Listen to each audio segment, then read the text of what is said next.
Muy buenos días a todos. Nuevamente muy contento de estar con ustedes, estimados conciudadanos, estimados compatriotas, estimados jóvenes, estimados conciudadanos que quieren un país donde pueda reinar no solamente la tranquilidad, la seguridad, sino también pueda reinar los propósitos de bien, los propósitos que nos traen nuestros invitados, los propósitos que son el objetivo de este canal.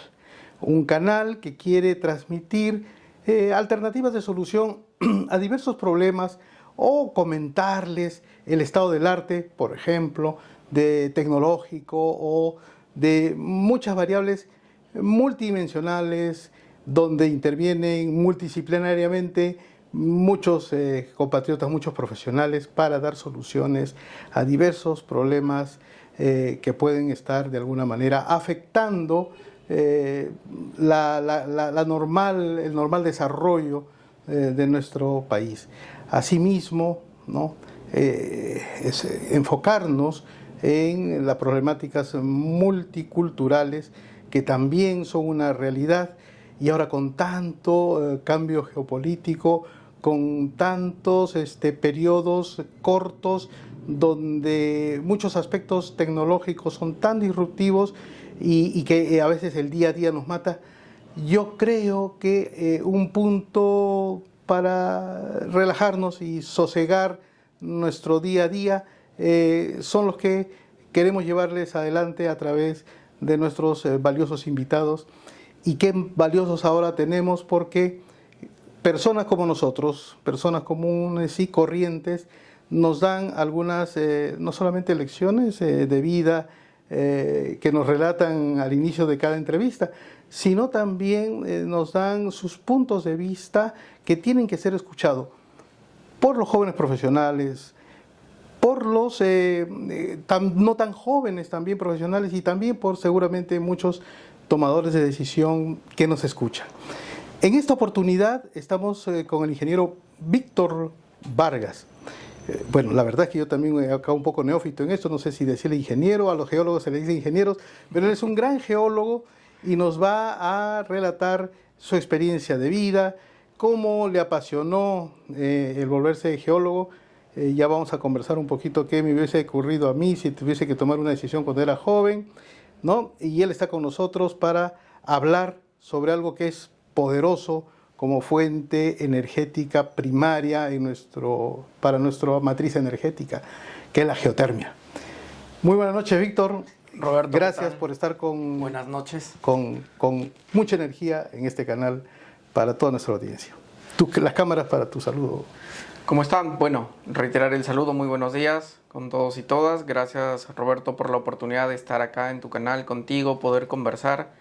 Para mí va a ser un honor poder compartir algo de la experiencia que tengo como geólogo. Bueno, ingeniero es más el título en el papel, pero creo que nos gusta que nos digan geólogos. Y contar sobre la geotermia, ¿no? Esta fuente energética tan apasionante, este recurso tan bonito, tan interesante que tenemos, pero a la vez tan poco conocido, ¿no? Y también es parte de la conversación el día de hoy que nos falta respecto a entender y conocer la geotermia, ¿no? Así que muy, muy contento de estar contigo aquí. Gracias, Víctor. Nos conocemos ya bastante tiempo. Hemos departido funciones profesionales, hemos estado en muchos foros. Creo que si algo nos apasiona es primero un poco tratar de visionar, ¿no?, a largo plazo lo mejor para el país desde el punto de vista energético. Pero cuéntanos un poco, para un poco tal vez romper el hielo, ¿cuál es, cómo desde pequeño te, digamos, ilusionaste por, a lo mejor eras un buen matemático, estudiaste en algún buen colegio o a lo mejor tuviste la formación muy adecuada de tus papás para llegar a ser un profesional como el que eres? Bueno, mira, la historia yo la considero interesante porque muchos encuentran su pasión desde pequeños, ¿no? Justo el otro día conversaba con un amigo que me decía, el mejor regalo que le voy a hacer a mi hijo es un test para que descubra lo que lo apasiona. Porque ahora los jóvenes cambian mucho de carrera, ¿no? Sí. Y de trabajo también. Y es porque hacen lo que les gusta, no lo que les apasiona. Okay. Es importante encontrar la pasión para que uno se sienta con la motivación cada día de querer hacer eso por el resto de su vida. Claro. Bueno, yo creo que no tuve ni la pasión ni el gusto por la geología hasta cuando entré a la carrera. Yo debo confesar que no sabía qué estudiar al acabar el colegio y fui a matricularme en la pre de la Universidad Nacional. Y geología era la carrera nueva. Como era la carrera nueva, no tenía postulantes, entonces aprobabas, ingresabas. Y dije, bueno, esta es, le dije, mi papá me dijo, bueno, decide lo que tú quieras, te apoyamos. Dije, geología. Y resulta que no ingresé. Eran dos postulantes y no ingresaste. Y no ingresé, pero me quedé con el bichito, creo que más me quedé picón de no ingresar. Entonces volví a postular y ya ingresé. Qué bien. Y en esa época había algo que a mí me gustaba, porque en el primer año nos enseñaron cursos generales. Entonces llevé realidad nacional, introducción al análisis social, la parte del lenguaje. Cursos que ya en ingeniería nos enseñan normalmente, ¿no? Y haber llevado en primer año eso me gustó. Y en segundo año cogimos los cursos de carrera. Los cursos de carrera. Y ahí le encontré el gusto. Y no me arrepiento de haber ingresado a geología. ¿Tú eres de Cajamarca? Sí. ¿Tú eres de Cajamarca? Soy cajamarquino. Mis padres son cajamarquinos. Estudié allá toda la vida, ¿no? Caramba, bien. En una conversación que hemos tenido hace un cierto tiempo, yo siempre la recuerdo porque las cosas importantes uno siempre las debe mantener, conservar. Es que Cajamarca como que es un departamento muy largo, grande, y la parte norte de Cajamarca está más vinculada a Chiclayo y la parte sur más a la Libertad misma, a Cajamarca mismo. Y entonces como que no hay mucha conexión en Cajamarca, ¿no? O sea, eso afecta un poco la idiosincrasia del cajamarquino, porque a nosotros, a todos, nos apasionan los carnavales, por ejemplo, en Cajamarca, ¿no? Sí, Cajamarca tiene un territorio muy complejo. Hace ya un par de años tuve la oportunidad de ser director regional de Energía y Minas y recorrí todo el departamento, ¿no? Entonces, las provincias más al norte, frontera con Ecuador, San Ignacio, Jaén, Cutervo, Chota. Están más conectados con Lambayeque. Incluso la conexión viene ya desde el punto de vista administrativo, ¿no? Judicialmente, fiscalmente, policialmente dependen de Chiclayo. Y eso hace que el vínculo con el sur, con Cajamarca, se rompa. Labor de integrarnos es de nuestras autoridades regionales, del gobierno regional, pero tenemos un déficit de carreteras muy, muy grande, ¿no? Entonces, no vamos a entrar en detalles controversiales, ¿no? Pero yo he escuchado a muchos conciudadanos cajamarquinos, paisanos, decir que el expresidente Castillo es de Chota, no es de Cajamarca. Entonces se genera ese tipo de situaciones, ¿no? La gente de Jaén no reconoce mucho a Cajamarca y nosotros desde Cajamarca muy al sur tampoco muchas veces, ¿no? Ese es el problema. Deberíamos poner en la práctica más lo que dice el himno a Cajamarca, que a mí cada vez que lo escucho me hace llorar porque es muy, muy bonito de cómo habla de las 13 provincias que tenemos, ¿no?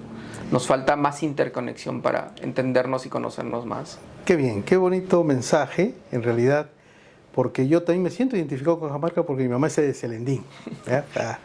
Los chilicos ponen su cuota, no sé si de algarabía o de tejido sombreros, pero ahí están. Qué gusto.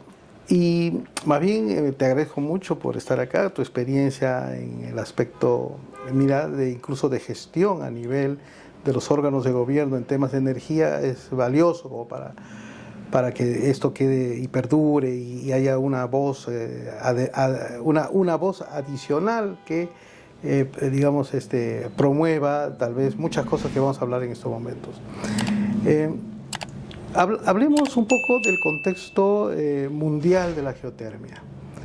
En algún momento tú también me comentabas que hay una realidad, tal vez de países muy desarrollados que han podido lograr tener unos estándares y cuotas de geotermia muy altos, y después, digamos, como que se aterriza a una realidad, digamos, de países que también desarrollan geotermia, pero que pueden tener otra realidad. Un poco ilústranos en esa materia, estimado Víctor. Sí, de repente muchos de las personas que nos están viendo es la primera vez que escuchan la palabra geotermia, ¿no? Ah, por favor. Eso es interesante porque yo puedo decir que durante los 5 años que estudié geología no la escuché. Ah, mira. Yo la aprendí en el trabajo, comencé a trabajar en Ingemet. Entonces justo ahí me involucré en los proyectos geotérmicos, ¿no? Entonces la geotermia es esta energía que aprovecha el calor interno que existe en la tierra, debajo de nuestros pies, de manera natural, obviamente está caliente, y se aprovecha con fines de generación de electricidad. Entonces, ¿eso significa que en cualquier lugar del mundo podemos generar electricidad? No necesariamente. Tienen que ocurrir ciertos aspectos, sobre todo geológicos. Y el mayor potencial está, digamos, cercano en la zona de influencia del cinturón de fuego. El fuego del Pacífico. Es la zona con mayor potencial en todo el mundo, ¿no? Entonces, dicho esto, una definición general de la geotermia, nuevamente, para muchos puede ser muy nuevo el término, pero en realidad es una energía tecnológicamente madura, porque ya está operando en el mundo, o se viene aprovechando sus beneficios hace más de 100 años, ¿no? La primera operación comercial en geotermia data de 1913 en Larderello, en Italia, ¿no? El campo geotérmico de Larderello hasta el día de hoy sigue operando, genera más de 700 megawatts. 114 megavatios. Habrán ingresado por etapas. Sí, claro. Eso es algo también que tienen los proyectos geotérmicos que ingresan siempre por etapas, ¿no? Ya dependiendo de la magnitud del proyecto, pero Italia comienza hace más de 100 años y luego vienen una serie de países, Estados Unidos, México, Islandia, Japón,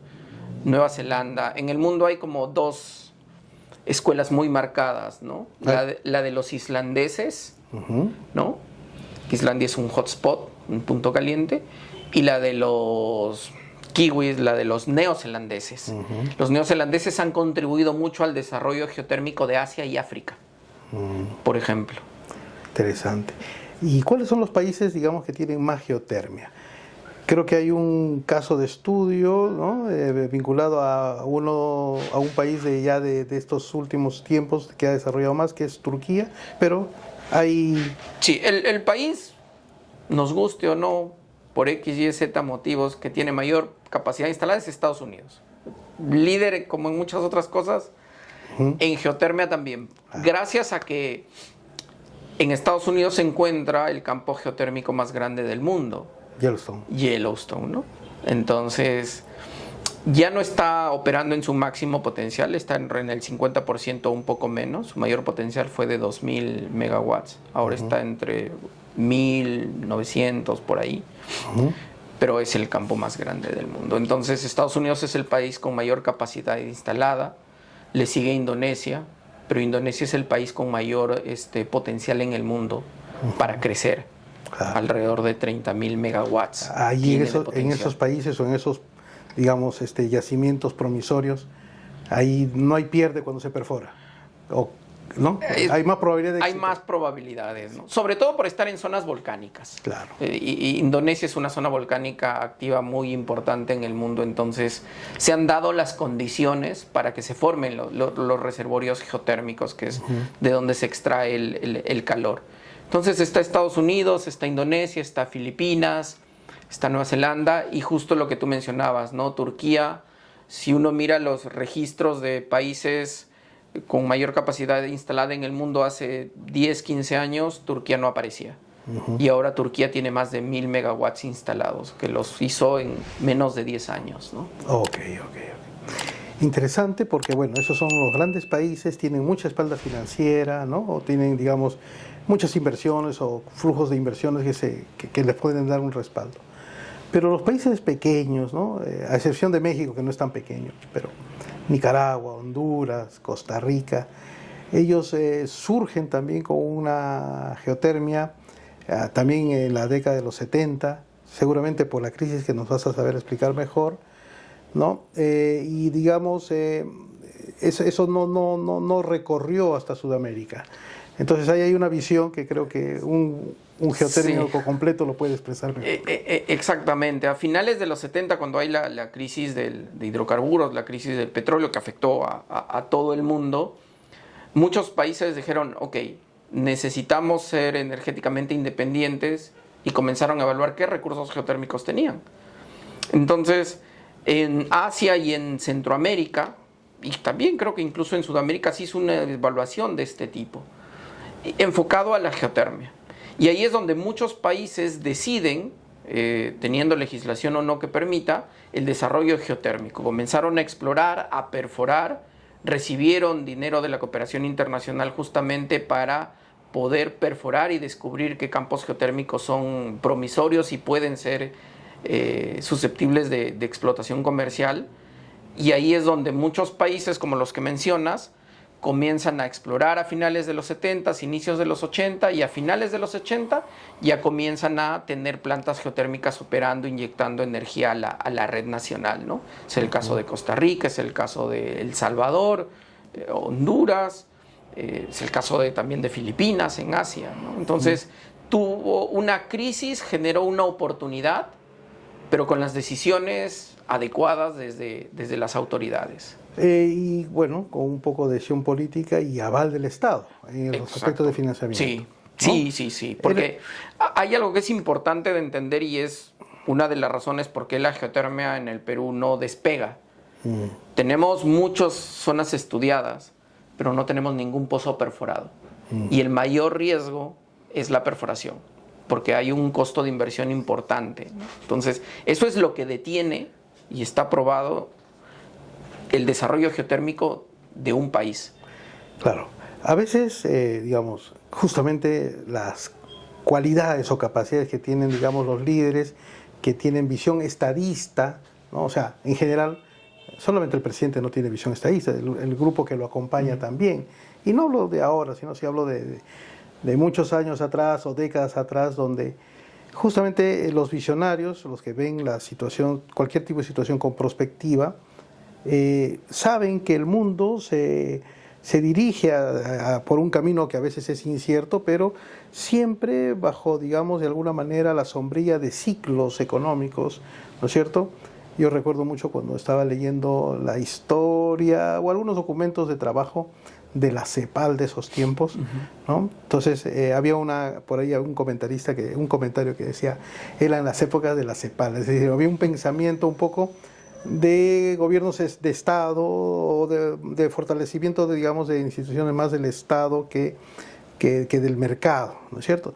Pero después pasamos a un ciclo en el cual, digamos, el mundo hacia un modelo económico más liberal, ¿no? Y entonces el mercado era el que, digamos, tomaba las decisiones, o las fuerzas del mercado eran las que de alguna manera daban las señales para las inversiones, y entonces a veces ahí las oportunidades no se dejan pasar. Aquí ya es más difícil, digamos, a veces incluso tomar decisiones, pero creo que también se puede. Y entonces ahí pues estos pequeños países aprovecharon esa oportunidad, ¿no? Sí, y ha ocurrido en los dos esquemas, ¿no? Porque hay países que han desarrollado sus recursos geotérmicos por parte de los privados, y hay países que lo han hecho por parte del Estado. ¿Cómo lo han hecho los privados? O sea, ¿con algún incentivo? Sí, por ejemplo, el más reciente ejemplo es Chile. Chile. ¿No? Chile tiene el campo geotérmico de Cerro Pabellón, que ha comenzado a operar desde el 2015 Marcha Blanca, 2017 oficialmente. Ahorita está en su tercera expansión y es un proyecto que lo opera Enel, los italianos, ¿no? Tiene sentido que los que han desarrollado la geotermia en el mundo por primera vez estén desarrollando en otros países. Entonces, ellos han logrado invertir con el marco normativo que existe en Chile para que el proyecto salga a la luz. Claro, se asociaron con ENAP. ENAP. A lo mejor le dio un poquito de solvencia, pero al margen de ello, porque eso, digamos, es privado, ¿no es cierto? ENAP cumplió un rol importante porque ENAP comenzó a explorar por geotermia en Chile.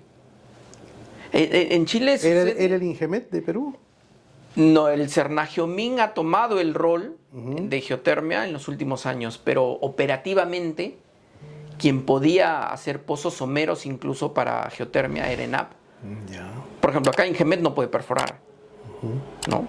Puede hacer estudios en superficie, geofísica, para analizar qué hay, pero no puede perforar.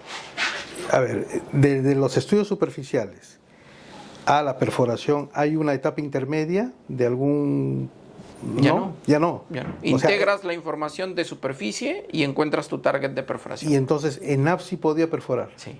Ah, ya, ahí está la gran diferencia. ENAP asumía el riesgo. Claro. Claro. No de los pozos profundos, grandes productores, pero sí ha contribuido, ¿no? Ok. Entonces, ese rol ha sido importante. Y es justamente lo que te decía hace un momento, ¿no? O sea, la geotermia rompe su barrera cuando se perfora. Porque cuando se perfora, toda tu teoría la descubres. Así es. Hay fluido, hay temperatura, sabes la química y sabes cuánto vas a generar. Se va a saber si los resultados fueron positivos, que bueno fuera, o tal vez no. negativos. O no. Y haciendo un poco de memoria, y tú lo sabes muy bien, el año 2012 se concluyó el Plan Maestro de Geotermia Perú, abordando que como conclusión principal había 3.000 megavatios de potencial destinados a generación, y el plan involucraba también algunas recomendaciones y ponía sobre el tapete la realidad de los costos con algunos escenarios, frente a algunos escenarios. Pareciera que, digamos, no solo fue un buen trabajo, ¿no?, sino que había una viabilidad.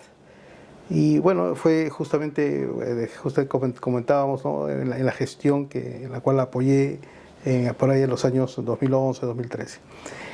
Y fue frustrante, ¿no? O sea, saber que, y esto sin ánimo digamos, de generar una mala opinión, sino simplemente de poner, digamos, a contribución la experiencia. Electroperú se iba a encargar, digamos, de impulsar la geotermia, incluso con el apoyo de YAICA, pero a lo mejor se tomaron otras prioridades. Y entonces allí evaluamos y sabemos que estas decisiones van a impactar en el largo plazo. Entonces, tenemos siempre una posición muy cortoplacista y no nos sentamos a analizar y a tener una estrategia que, digamos, en la cual podamos asegurar los resultados en el largo plazo, ¿no? Con tiempo, porque el día a día consume a todos. Y entonces ahí falta una entidad que planifique, o sea, que fríamente, pausadamente, ¿no? Trate resultados, busque escenarios, etcétera, que no lo hay también. Y entonces fue algo frustrante porque ya habiendo sido, y esto lo quiero decir muy contundentemente como peruano, habiendo tenido o habiendo sido pioneros en muchos aspectos, ¿no? Porque Perú también comenzó a desarrollar muchas cosas en los años 70, habiendo sido pioneros, bueno, otros países nos llevaron a la delantera, ¿no? Entonces, hay una realidad para ello acá, pero yo creo que tú lo vas a complementar mejor porque tú nos vas a poder explicar, porque yo ya perdí el curso a esto, de por qué, digamos, habiendo algunos intereses luego privados también, digamos, ya no pudieron continuar en Perú. Sí, lo que dices, Roberto, es bien interesante y es cierto, ¿no? Hace un momento hablábamos cuando en la década de finales de los 70 vino esta crisis, y un poco cuando yo me puse a hacer investigación en la historia de la geotermia en el Perú, ¿qué había pasado? Al Perú le ofrecen apoyo para desarrollar geotermia. Hay estudios que hicieron los italianos, los norteamericanos, los mexicanos en la década del 80. Pero el gobierno dijo, si nosotros tenemos hidro hasta para regalar, no necesitamos geotermia. Claro. Y se cerró la puerta de la geotermia en los 80.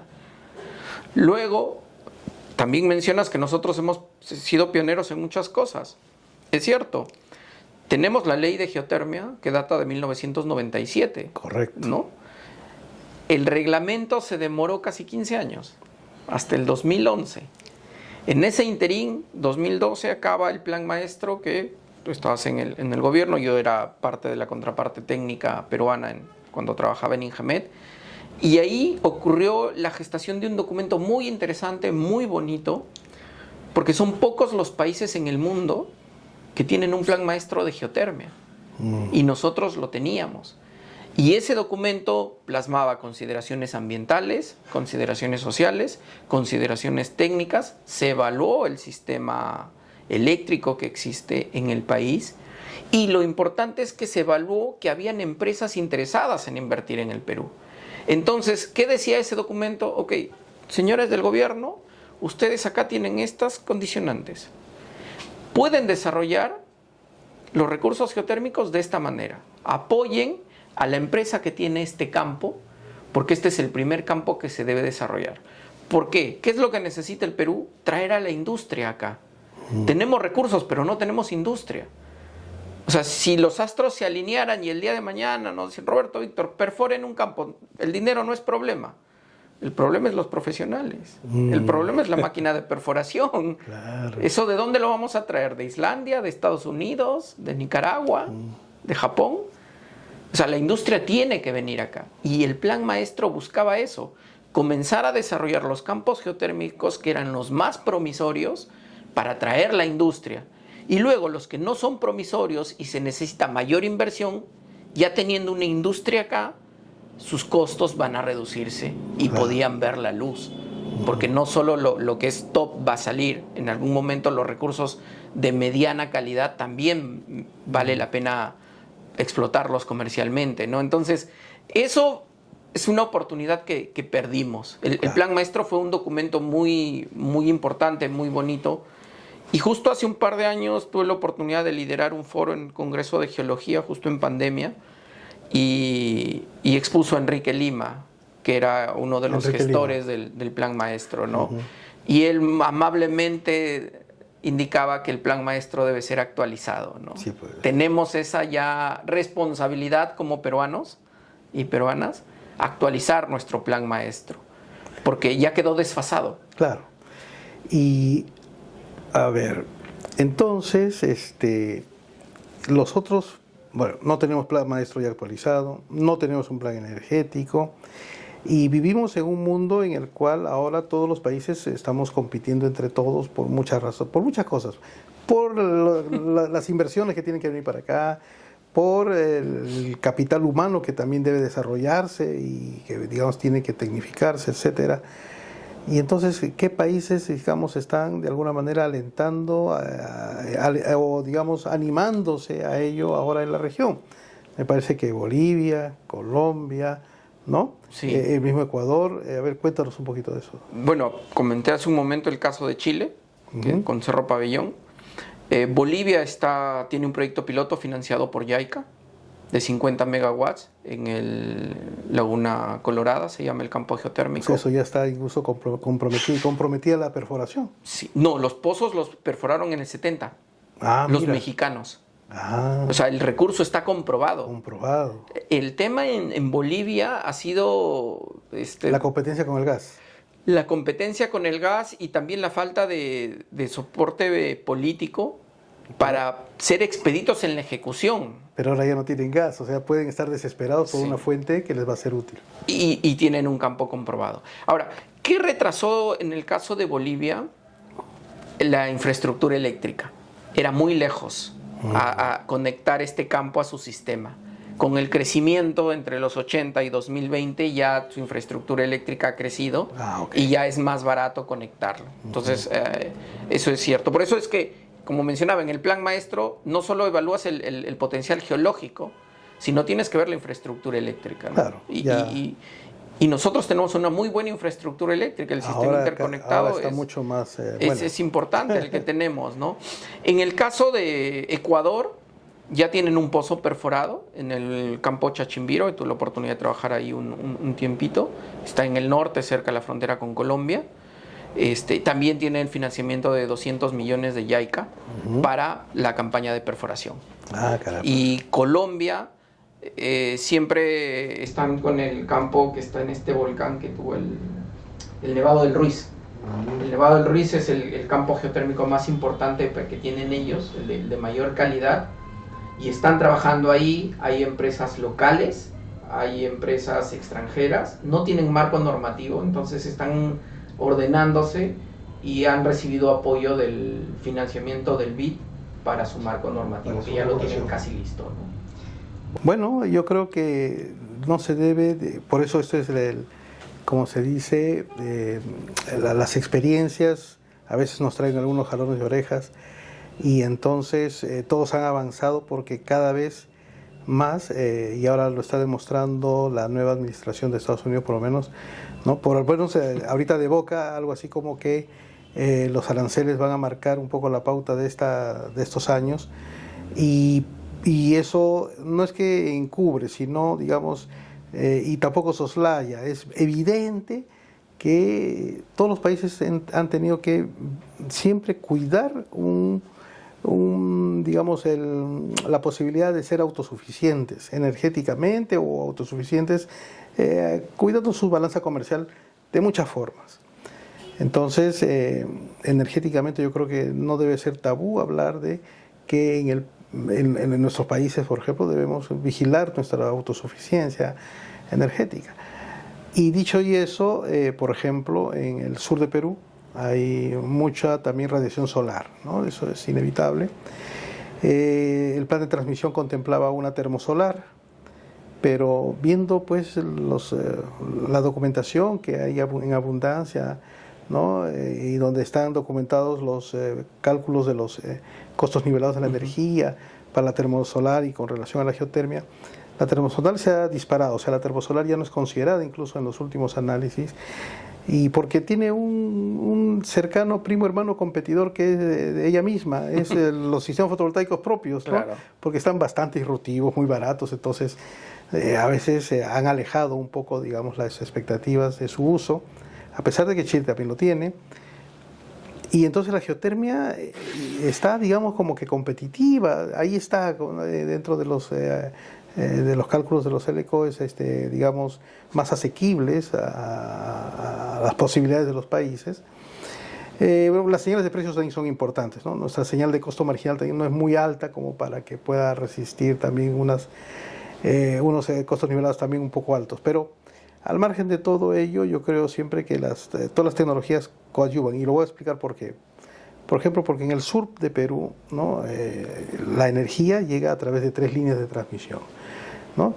Dos de 500 kilovoltios y una de 220 kilovoltios. Muy bien, llegan como 1500 megavatios al sur. Pero si nosotros quisiéramos instalar tal vez más paneles solares o más centrales solares, ese límite de capacidad va a disminuir por un tema de estabilidad eléctrica. ¿Y por qué? Porque en el sur justamente no hay muchas máquinas que roten, que brinden inercia al sistema, que le brinden una estabilidad o que coadyuve a la estabilidad. Y por lo tanto, todas las máquinas que roten en el sur van a ser bien apreciadas, ¿no? Y las máquinas que rotan, pues, también son parte de la geotermia, porque las turbinas a vapor son máquinas que con su generador rotan. Entonces, yo siempre he pensado de que esa es un punto de partida para las posibilidades de geotermia en el sur, ¿no? Y entonces, al margen de ya, digamos, de algunos detalles muy, muy técnicos, ¿qué piensas, qué perspectivas crees que hay para la geotermia en el Perú en los próximos, no sé, en los desarrollos, digamos, de esta gestión o las próximas gestiones que hayan en el gobierno con la geotermia? Mira, tenemos que ser optimistas, sí o sí. Entonces, lo que nosotros esperamos es que la geotermia se desarrolle. Ahora, la geotermia no se va a desarrollar sola porque es bonita, etcétera, etcétera, ¿no? Se necesita definitivamente conocimiento técnico y el apoyo político. Y acá es importante mencionar lo siguiente. Tú dices, la geotermia es competitiva en el costo nivelado. Y es cierto. Pero hay el mito de que mucha gente cree que la geotermia es cara. Porque si uno dice, no, el megawatt va a estar a $100 y en solar está a 36 y en eólica está a 42, entonces es muy caro. Pero estás viendo el costo de generación, no estás viendo el costo nivelado, o sea, cuánto te va cuán eficiente va a ser el que tu sistema tenga energía geotérmica. Considerando toda su vida útil. Exactamente, ¿no? Entonces, el factor de planta en geotermia está sobre el 90-95%, entonces es un factor de planta importante. Otro aspecto que tú mencionas es lo que ocurre en el sur. Y esto me hace pensar cuando a veces me toca hacer exposiciones, siempre me gusta mostrar un mapa que es del Ministerio de Energía y Minas, donde están todos los proyectos renovables. Y tú ves puntitos en el norte, puntitos en el centro, puntitos en el sur, puntitos en la selva. Entonces, significa que los recursos renovables nos brindarían, de ser desarrollados todos los proyectos que tenemos, incluidos los geotérmicos, una diversificación de la matriz energética. Y no solo diversificación, sino descentralización. Que tengas generación eficiente en el norte, en el centro y en el sur. Y no dependamos, como lo estamos haciendo ahora, solo del gas y de las hidroeléctricas, ¿no? Entonces, eso es muy peligroso, eso no es sostenible en el largo plazo. Ahora, nosotros esperamos que la geotermia se desarrolle, sí, pero la geotermia también se va a desarrollar para suplir las demandas energéticas que como país vamos a necesitar en el mediano y en el largo plazo. O sea, ¿cuántos proyectos están estancados en diferentes rubros, en diferentes industrias, pero principalmente los proyectos mineros? O sea, si el día de mañana todos los proyectos mineros saldrían, ¿de dónde va a salir la energía? ¿De dónde va a salir la energía para cubrir esas demandas? Entonces, hay que pensar, y lo que tú mencionabas y estábamos conversando, ¿no? Tener esta planificación estratégica, energética para el mediano y el largo plazo, ¿no? Claro, siempre tal vez con una visión un poco de autosuficiencia, porque mira, podría, porque siempre ha habido el tratamiento, porque es parte también un poco de la visión de largo plazo de una realidad energética regional, y esa que se puede, digamos, consolidar a partir de las interconexiones. Se ha trabajado una interconexión con Ecuador. Bueno, no sé Ecuador cuánto nos puede proporcionar, porque a veces siempre está con su problema de sequías. Ahora más, ¿no? Por el cambio climático eso se va a hacer un poco más incierta la situación. Pero con Chile ahora tiene mucho vertimiento solar en el norte, ¿no? Entonces, claro, Chile opera en 50 Hz, nosotros en 60. Hay una pequeña dificultad técnica en la conexión, pero igual, ¿no? O sea, son electrones que van a ser importados.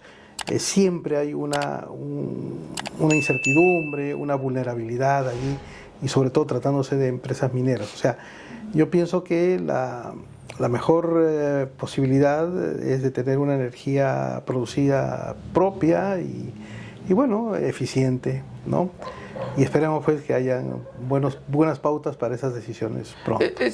Sí, lo que tú mencionas es cierto. O sea, nosotros tenemos los recursos para tener una matriz diversificada. En el sur hay sol, en el norte hay viento.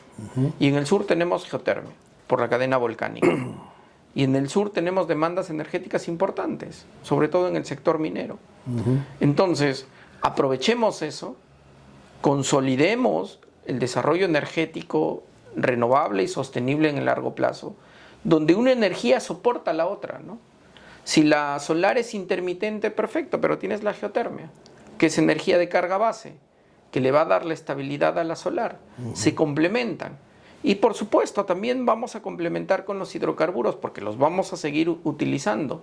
Pero en la medida en que decidamos utilizar más nuestros recursos renovables, ¿cuál es la gran ventaja que tienen los hidrocarburos? Que se pueden transportar y se pueden vender. La geotermia tú no la puedes transportar. Ese vapor caliente tú tienes que generar electricidad en el sitio. No lo puedes meter a un barril y venderlo a X kilómetros de distancia. No es un commodity. Exacto. Entonces, te da independencia energética. Entonces, seamos independientes energéticamente, y estos otros recursos, como los hidrocarburos que tenemos, como el gas, estratégicamente pensemos qué nos conviene más. Utilizarlos en la generación de electricidad en el país o reducir una parte la generación y otra parte la importación. Se puede vender. De tal manera de que no vamos a decir que la geotermia va a cerrar la industria de hidrocarburos en el Perú, no es así, pero se pueden complementar, pero el complemento que sea estratégico. Exacto, ¿no? Justo a un colega le comentaba temprano, acerca de la importancia de comprender qué es la estrategia, ¿no? Porque a veces también se toman decisiones, ¿no? Por ejemplo, sin detenerse un rato, ¿no? Y decir, después llegando digamos, en esta economía lineal, llegando hasta el final, ¿qué cosa hago? O también en la economía circular también, ¿no? Porque a veces, por ejemplo, para los que, digamos, estuvimos o estuvieron también muy animados cuando se desarrolló la tecnología para capturar CO2, después también no supieron qué hacer con ese CO2, ¿no? Entonces, siempre hay que asumir las cosas con estrategia. Yo creo que los planes energéticos son muy importantes, ¿no? Tener una perspectiva de largo plazo.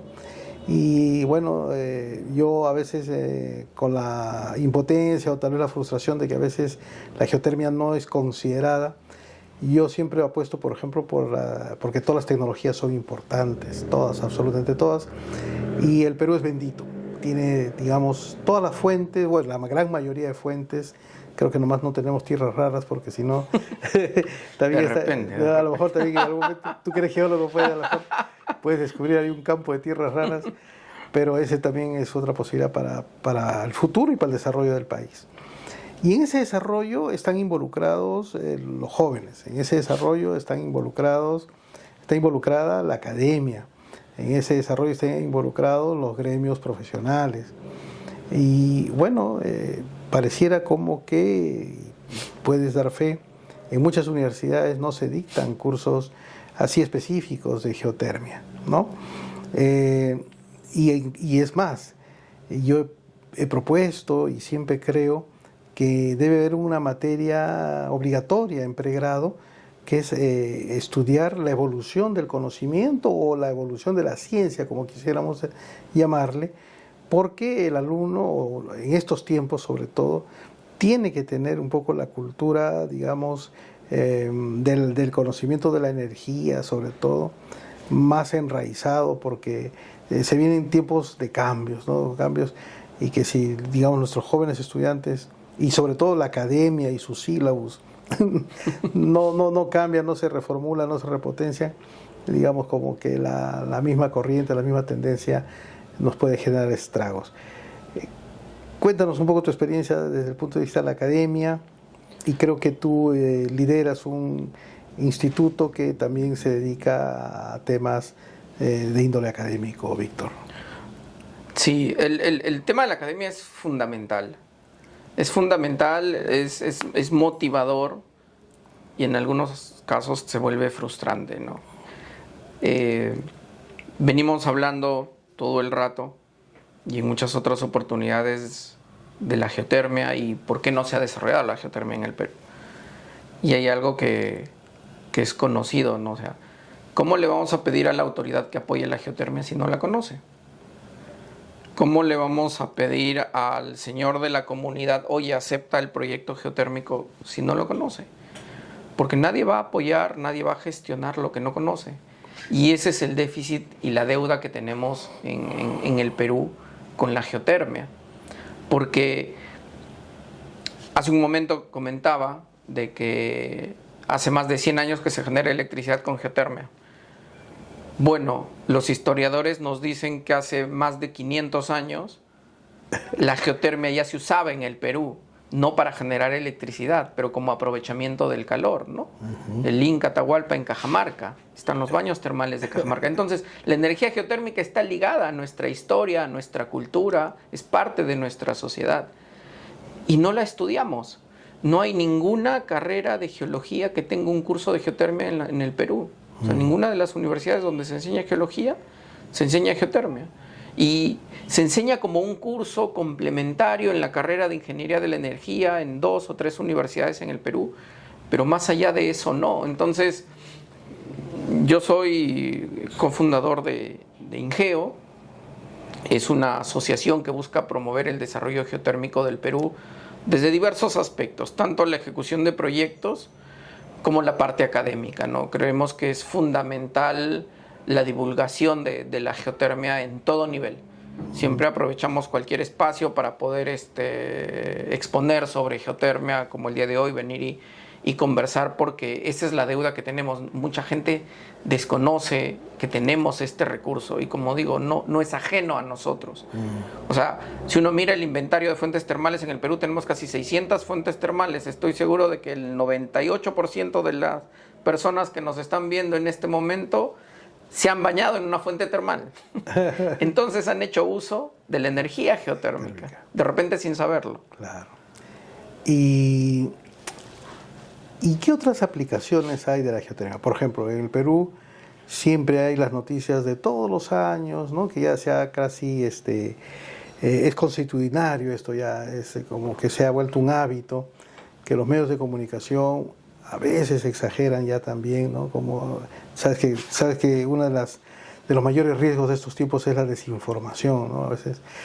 Pero lo que sí es una realidad es que a veces azota un friaje fuerte en las zonas altoandinas, y seguramente por ahí hay una solución de la geotermia para esos temas. ¿Ha sido explorado eso? O a lo mejor sí ha sido explorado, pero digamos es muy cara su desarrollo. Es interesante, y una de las razones por las cuales a mí me apasiona la geotermia es porque no solo puedes generar electricidad, ¿no? Tiene muchos usos colaterales o usos en cascada, ¿no? Los recursos geotérmicos es bien interesante porque se dividen en dos: los de alta temperatura, que sirven para generar electricidad, y los de baja temperatura, que es para aprovechamiento directo del calor. Los de alta temperatura y para generar electricidad requieren mayor inversión y hay mayor riesgo. Los de baja temperatura para uso del calor requieren menor inversión y el riesgo es casi nulo. Entonces, mencionaba hace un momento, tenemos casi 600 fuentes termales en todo el Perú: norte, centro, sur, costa, sierra y selva. Entonces podemos aprovechar la geotermia prácticamente en cualquier lugar del país. Y estos usos de aprovechamiento del calor, que se conoce como usos directos, es eso: aprovechar el calor en cualquier proceso que requiera calor. Por ejemplo, un sistema de climatización, un sistema de calefacción, se puede aprovechar sin ningún problema. ¿Hay algún caso de éxito que se haya dado en Perú o no? O sea, ¿que se desarrolle en Perú? No. Hay algo muy empírico. No estoy seguro si lo han hecho con estudios técnicos, pero lo que hacen es, en un complejo termal en el Colca, hacen fluir agua caliente por un serpentín de tubería de fierro y eso está en contacto con el agua fría. Entonces el agua fría la calientan y tienen más agua para sus piscinas. Entonces es un intercambiador de calor muy rústico, pero que al final es eso, o sea, te genera un aprovechamiento importante. O sea, estás aumentando tu oferta de agua caliente para suplir una necesidad en tu complejo. Ahora, los usos directos de la geotermia, al igual que la generación de electricidad, también son una deuda pendiente porque son desconocidos. O sea, en Sudamérica hay o había un invernadero geotérmico nada más. Hay muchos proyectos. ¿Ubicado dónde? En Chile. En Chile. En la zona de Aysén. En la zona más austral. Sí. De más frío.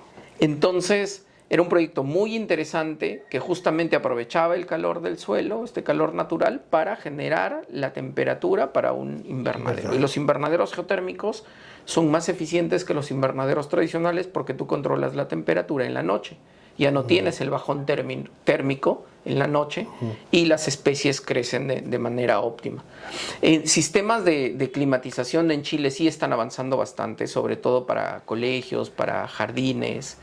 Claro. Se está aprovechando eso, pero en cualquier proceso donde tú te imagines que hay calor, funciona.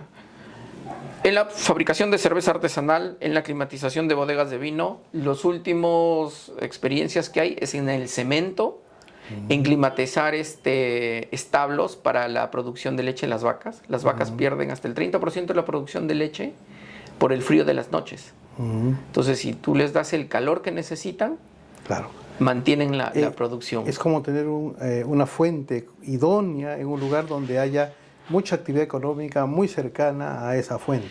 Y eso es justamente lo que tú acabas de decir es la clave para el desarrollo geotérmico de los usos directos.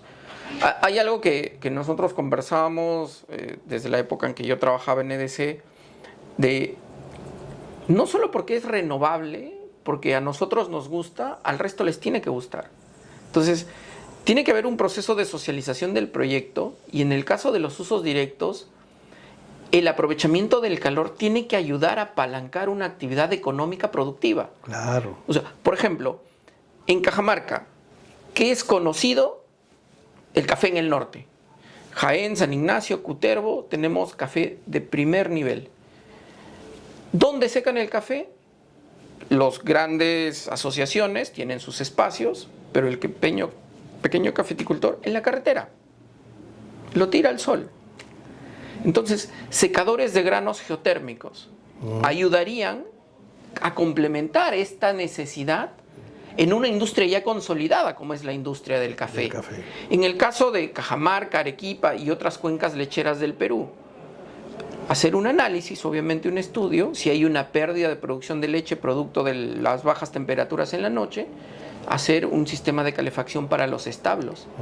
¿Por qué? Porque la industria ganadera, la industria de productos lácteos en estos lugares ya está establecida. No vamos a traer una nueva tecnología a ver quién experimenta haciendo qué cosa, sino tiene que apalancar. Los invernaderos, ¿no? O sea, yo me sorprendí cuando, seguramente muchos de las personas que nos escuchan, tú debes saber, la flor nacional en los Países Bajos, en Holanda, el tulipán. La mayoría de tulipanes se crecen en invernaderos geotérmicos. Alguna vez leí que ellos gastaron 7 millones de euros, un invernadero, para perforar un pozo de 1000 metros para sacar agua a 47 grados. Y acá tenemos fuentes termales de hasta 90 grados. Bueno, pero los 7 millones creo que no los tenemos. Pero no tenemos que perforar para tener el recurso en superficie. Sí ha habido un éxito con los arándanos, ha habido un éxito de otros tipos que no necesariamente la generación eléctrica. Debe haber seguramente un inversionista que pueda poner su atención, ¿no?, en cómo sacarle provecho a esas fuentes. Como tú dices, a lo mejor ha sido frustrante que al de ser una tecnología tan desconocida no haya habido incluso la difusión necesaria para esta situación, para estas buenas situaciones. Ahí es donde hay algo importante y es en donde volvemos a hacer incidencia en el tema de la academia. O sea, los proyectos de uso directo de Chile los lidera y han sido reconocidos a nivel nacional e internacional en el mundo la Universidad de Chile. Los hace la academia. Claro, es como también el hidrógeno, también lidera la academia. Todo el tema del conocimiento, el know-how del hidrógeno lo ha liderado la academia también. Es que la geotermia tiene que ser así. Es similar, claro. Y acá tenemos universidades donde se enseña geología, donde se enseña mecánica, mecatrónica, ingeniería eléctrica, donde tienes sociología, tienes turismo, o sea, todas las carreras al final confluyen en desarrollar un proyecto multidisciplinario. Multidisciplinario, esa palabra me gusta, multidisciplinario. Es que es lo que se necesita. Claro. ¿No? Un proyecto geotérmico no es solo del geólogo, no es solo del eléctrico. Claro. Tiene que ayudar a la comunidad y en la comunidad vivimos todos. Y entonces, tú has seguramente escuchado de ese proyecto para aprovechar, digamos, los vapores residuales de los pozos agotados de petróleo en la Amazonía. Y que, claro, el piloto que también desarrolla Colombia es muy parecido a esa posibilidad. ¿Es para un uso productivo o es para generar electricidad, esa buena intención de algunos colegas ingenieros peruanos? Yo creo que como tú dices, es una muy buena intención. Es importante tener mapeado todo. O sea, si conoces todo lo que tienes, vas a poder tomar mejores decisiones.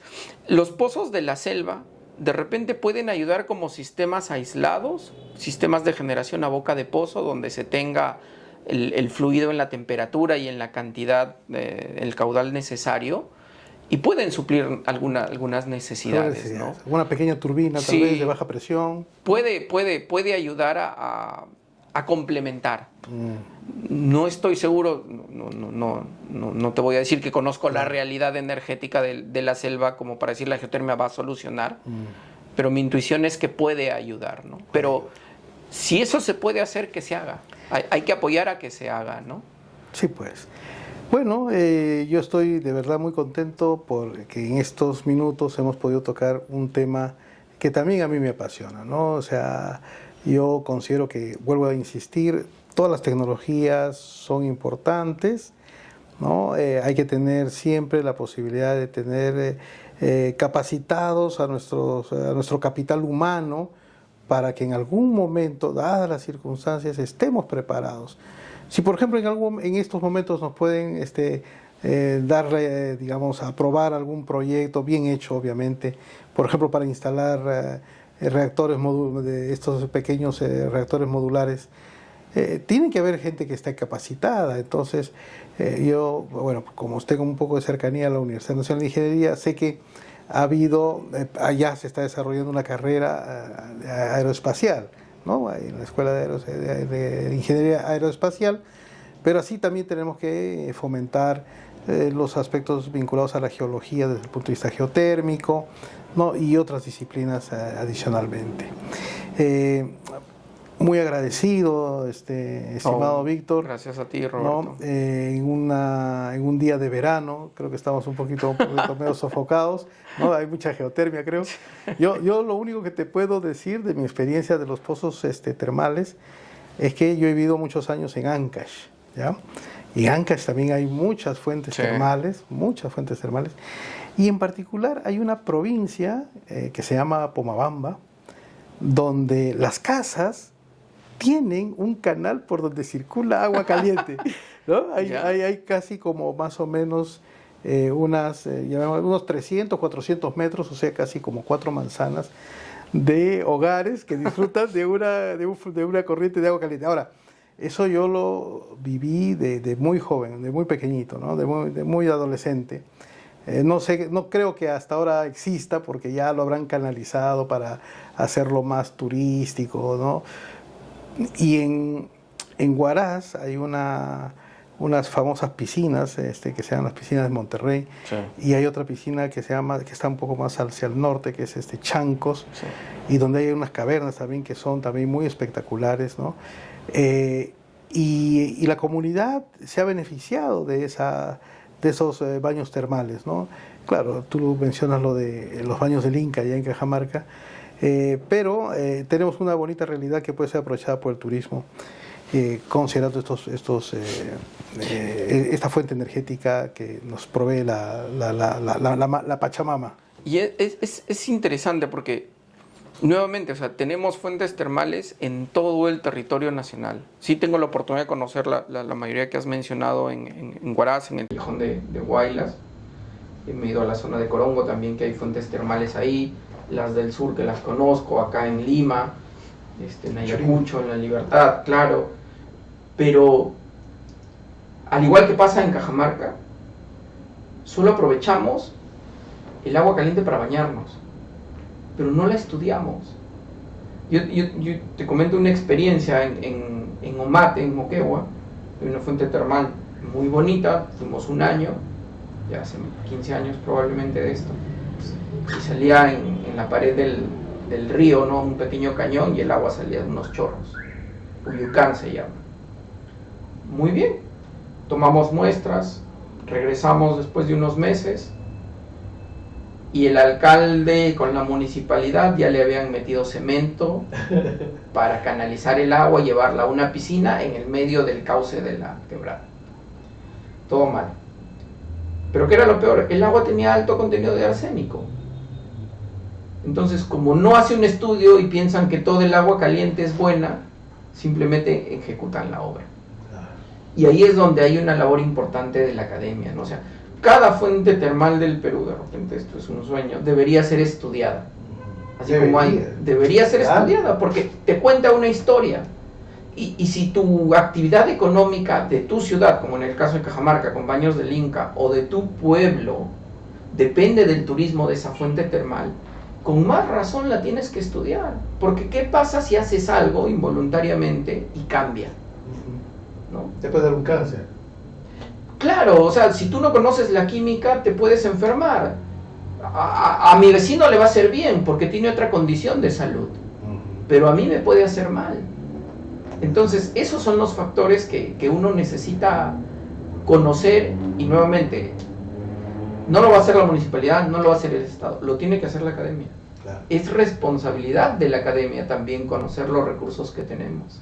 Y yo te aseguro que en la época de los incas y los pre-incas, ellos por observación sabían que no tenían que bañarse en un lugar. ¿No? Es muy posible. Qué gusto. Bueno, ha sido muy grato, Víctor, tenerte en nuestros estudios, en este canal con mucha energía, ¿no? En realidad estamos creciendo poco a poco y nos consolidamos gracias al cariño y al aprecio que, digamos, entre profesionales nos podemos tener. Yo quería pedirte una reflexión final, ¿no? A través de tu cámara, para nuestra audiencia, que es una audiencia joven, profesionales jóvenes, pero también yo sé que nos están mirando tomadores de decisión, ¿no? Entonces, por favor, unos minutos últimos para tu reflexión final. Sí, bueno, en primer lugar, nuevamente gracias, Roberto, gracias a todos y todas por vernos. De repente algunos nos estarán escuchando mientras hacen sus actividades. Creo que esta conversación es importante porque son espacios que se generan para que muchos de ustedes comiencen a conocer a la geotermia. Es un recurso energético importante, es bondadoso y el Perú merece desarrollarlo. Pero nuevamente, si hay estudiantes que nos están escuchando de la carrera que sea que estudien y se quieren involucrar en la geotermia, háganlo. Las puertas de Ingeo también están abiertas para todos ustedes, para poder colaborar, dictar cursos, porque realmente necesitamos que más gente se involucre en el desarrollo geotérmico del Perú, en el desarrollo energético, que al final va a ayudar al desarrollo de todos y todos los peruanos, ¿no? Entonces, si son estudiantes de la carrera de geología, interésense por conocer más de la geotermia.